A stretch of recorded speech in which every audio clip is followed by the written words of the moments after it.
Assalamualaikum, it's Faisal from Muslim CEO, and as you can see behind me, I love reading. So how do you make the most of it? Because this is something that sadly it is a dying art, but it's vital, honestly, in terms of your growth and in terms of your development and training your mind and brain and all of that stuff. So how do you kind of maximize it? So I think there's a few key tips really. The first thing is to do it daily, even if it's only for 5 minutes, but like anchor it to maybe your morning routine, or read it just before bed. And reading before bed is always really, really good, because it sort of tires you out and you sort of fall asleep rather than watching TV or your phone or screens and stuff. So that's the first thing. And also, like I said, and you're also making sure you're reading sort of good quality things, and our subconscious is kind of processing it. So that's the first thing. Secondly, if you're reading for a certain subject, let's say I want to understand marketing better, there's two sort of ways of doing it that add massive benefit. The first thing is that, okay, I want to understand marketing. I would read,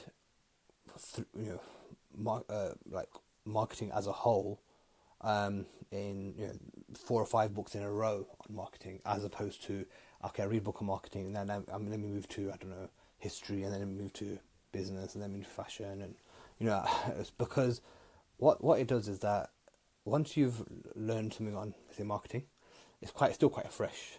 Then you learn something else, and your brain kind of internalize it further, and also it builds connections between, okay, what I read in the first book, what I read in the second book, and then the third book, and so once you're at 3 or 4 books in, you've got a very solid understanding.